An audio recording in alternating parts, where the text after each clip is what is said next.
Buenas tardes, bienvenidos al canal. Hoy hablaremos sobre lo que es sagrado y profano. En el video anterior hablamos sobre lo que es la cultura, la parte de la sociedad y la parte de la religión. Entendiendo por la parte de la religión, ¿sí?,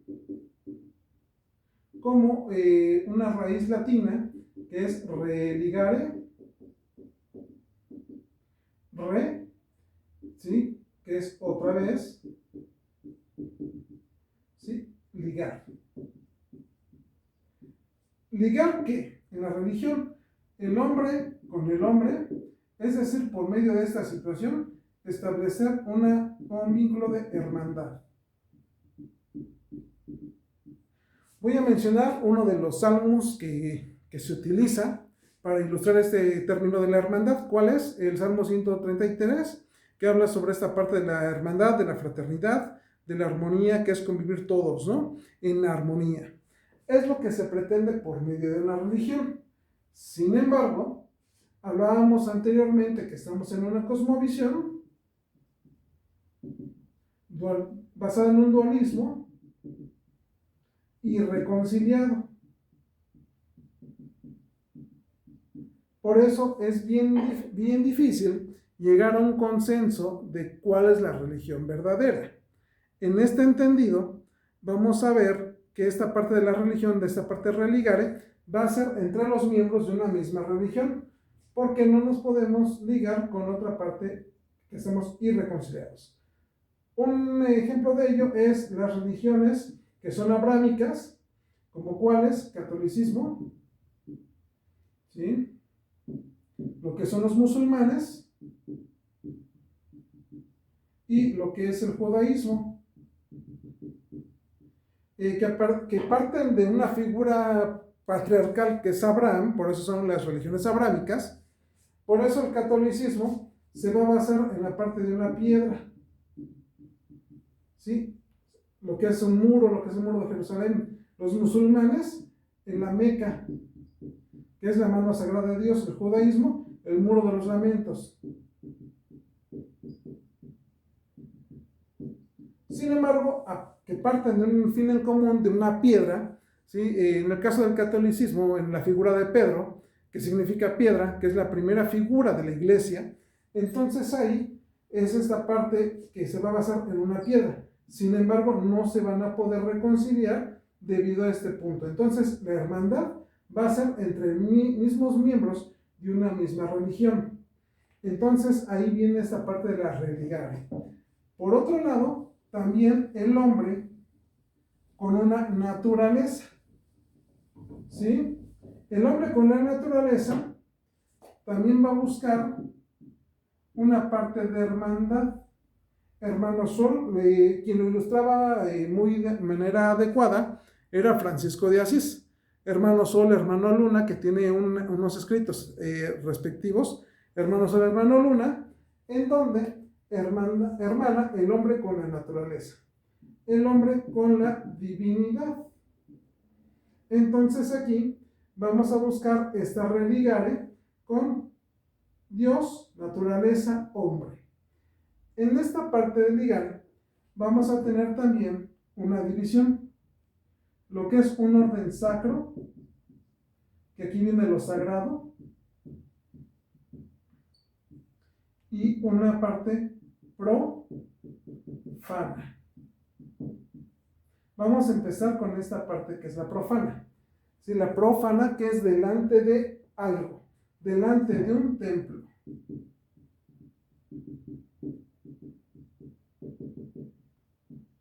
Es decir, lo que no está dentro. Por eso es esa parte profana, lo que es hacia los demás, hacia un vulgo, el vulgo entendido como una población promedio, no en algo despectivo o peyorativo, ¿sí? La vulgata, ¿sí?, que es delante del templo, que está delante de, y que no pertenece a un orden sagrado, un orden profano, y que pueden ligar estas tres entidades: el hombre con el hombre, el hombre con la naturaleza y el hombre con Dios. Entonces, para entrar a la parte sagrada, necesitamos algo, una palabrita muy importante, la parte de espiritualidad.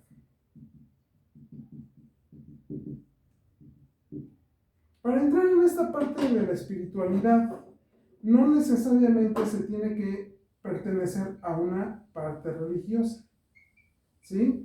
Voy a citar un poco a esta Rosa Argentina Rivas Lacayo. Es una autora a quien admiro, a una tanatóloga, psicóloga también, a quien admiro. Ella propone que para llegar a esta espiritualidad, propone una serie de requisitos, o más que requisitos, de puntos de referencia.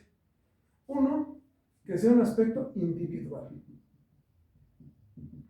es decir, que sea propio, que sea espontáneo. Cuando hablamos de una parte que ya es impuesta, nos va a quitar lo espontáneo. Ya no va a ser netamente auténtico. Va a ser que sigamos un orden religioso por medio, o un orden sagrado, por aspectos de imposición dogmática. Entonces ha de ser individual, ha de ser ético. Para eso es necesario generar una capacidad de razonamiento importante para hacer lo adecuado. En esta parte de hacer lo adecuado va a ser un tanto controversial, porque cuando tenemos que elegir algo, que de dos opciones vamos a generar un mal, o dos males, hay que elegir cuál va a ser el mal menor. Y esta parte ética es muy importante visualizarla en todo momento, ¿sí? Y esta parte nos va a llevar a un contacto, o una comunicación, o un vínculo, con lo que tú consideras divino en la vida. En la vida y en la muerte. ¿Qué consideras divino? ¿Qué consideras sagrado? En este entendido, si lo vemos desde fisiológicamente, que es un método de conocernos, de conocer esta parte espiritual por medio de una analogía, hay diferentes sistemas de conocimiento. Voy a mencionar uno, el Kundalini. El Kundalini establece que esta energía que todos nosotros tenemos está asentada en el hueso sacro. Ahí empieza el proceso de desarrollo. Pero para llegar al descubrimiento de esta energía que hay contenida en este punto, hay que empezar a enfrentarnos a esta parte individual, a esta parte ética, a esta parte del contacto con lo divino, con la naturaleza. Porque también hay reglas también naturales. La naturaleza nos ayuda a conocer por medio de ella las distintas reglas de los distintos límites a los que estamos establecidos. Por ejemplo, por mencionar alguno, la ley de la transformación y conservación de la energía. La energía no se crea ni se destruye, solamente se transforma. Y de ahí podemos desprendernos con varios conceptos como palingenesia, metempsicosis. Sin embargo, para entrar en esta parte sagrada, pues no necesariamente se va a lograr sin un proceso ritualístico. Aquí viene la importancia de los ritos y de los rituales.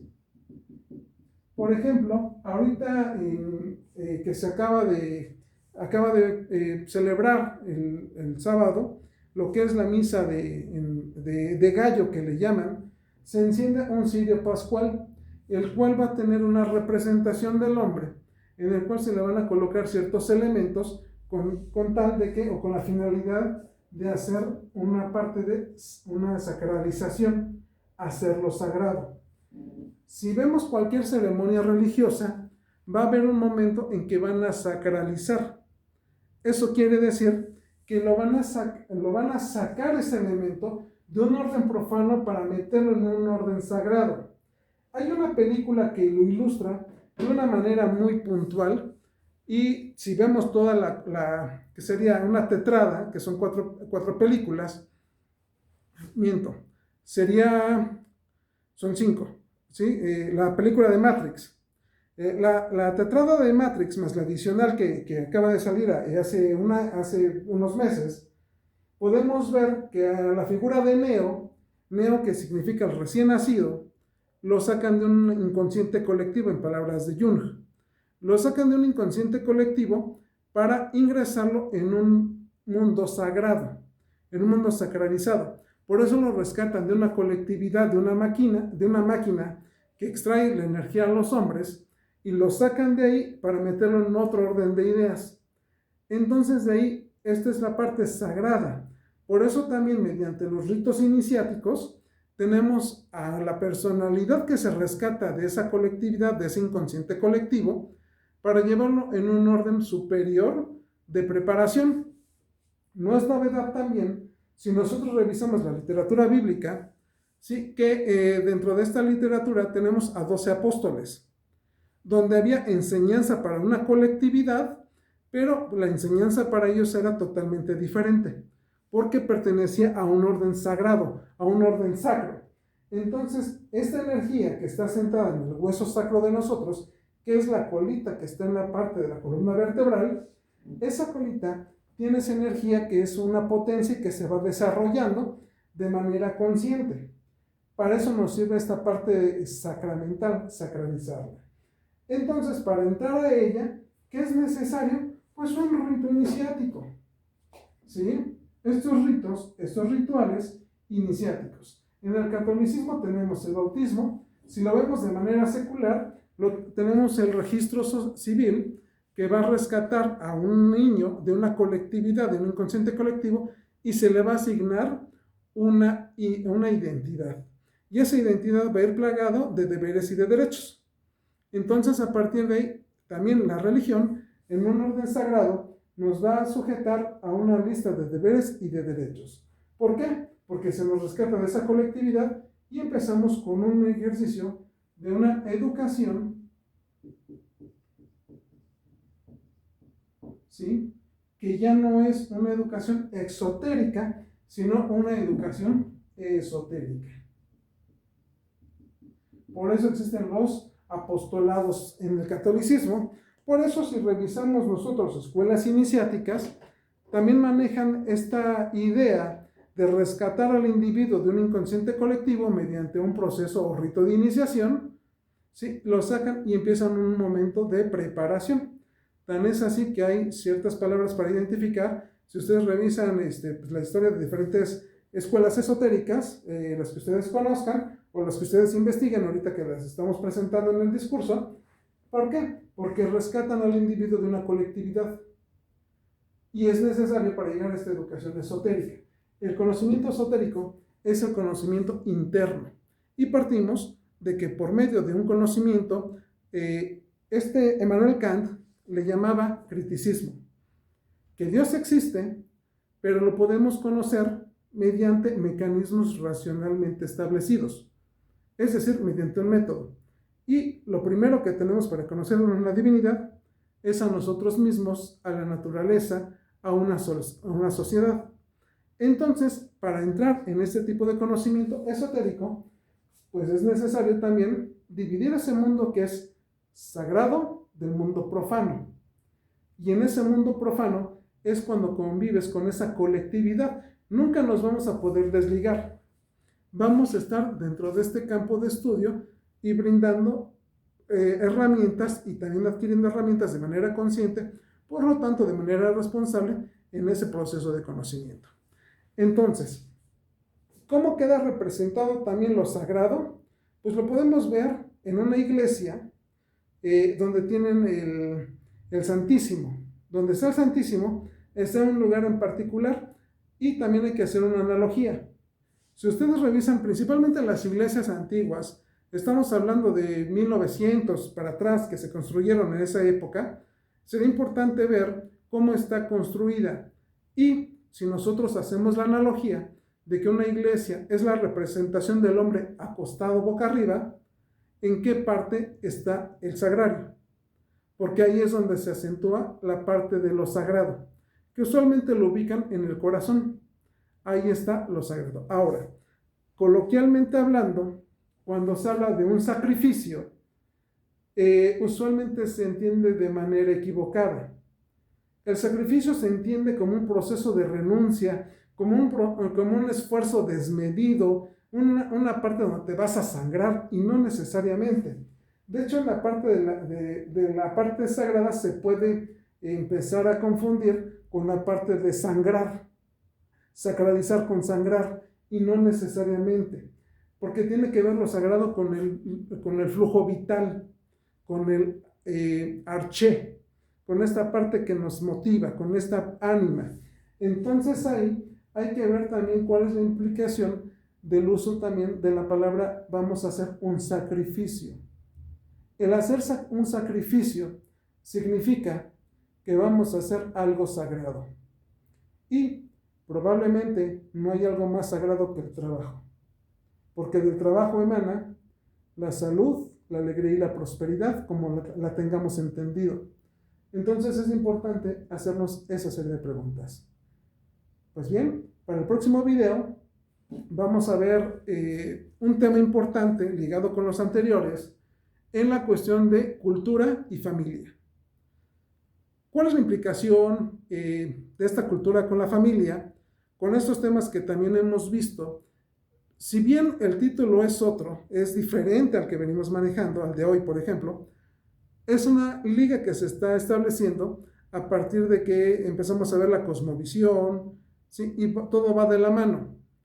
Esta serie de videos lo dejo como un precedente, una antesala, para hablar del aspecto psicológico, del aspecto tanatológico. ¿Por qué?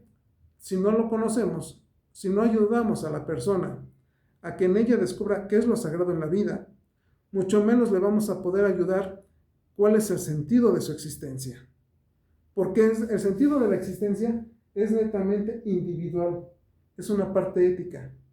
No surge a partir de que nosotros le digamos a una persona con ideación suicida, tienes que esforzarte porque la vida vale mucho, porque esa persona, desde el punto de vista ético, probablemente para ella no tiene una razón de vivir.